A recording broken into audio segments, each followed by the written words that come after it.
खुलासा के अहम नुकात। सबसे पहला जो हमारा पॉइंट है वो क्या है, मिर्ज़ा साहिब की अचानक वफ़ात। तो अगर आप अहम पॉइंट्स, अहम नुकात याद कर लेते हैं या अपने माइंड में रख लेते हैं तो आपके लिए खुलासा याद करना जो है वो बहुत आसान हो जाता है। दूसरा, मैं आपको रीडिंग के अंदर से भी बताऊंगी कि कहाँ कहाँ पे ये वाले पॉइंट्स जो हैं वो आपको मिल सकते हैं ताकि आपको खुलासा करने में आसानी हो। उसके बाद है अदबी खिदमात, एक पब्लिशर से उनकी मुलाकात, शुरफाए दिल्ली से उनका ताल्लुक, एक अदबी हल्का, शौक़ मुताला, सियासत में हिस्सा और खुशवज़ा नौजवान।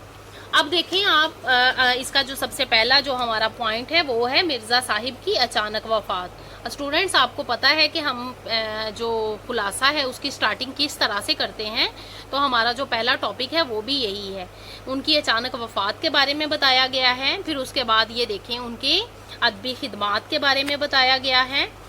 अगले पेज पे हम चलते हैं, एक पब्लिशर से उनकी मुलाकात है, ये देखें ये पैराग्राफ आप लिख लें। और उसके बाद शुरफाए दिल्ली से उनका ताल्लुक है, ये पैराग्राफ यहाँ से बन रहा है। और उसके बाद आगे चलें पेज नंबर 16 पे, ये देखें मिर्ज़ा साहब को किताबें पढ़ने का बहुत शौक था, ये वाला पैराग्राफ ये भी आप लिखेंगे।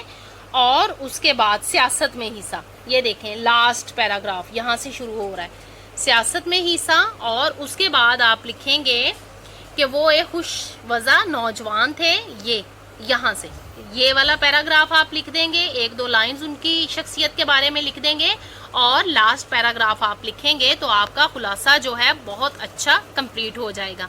कोशिश करना कि बुक से ही आप अपना खुलासा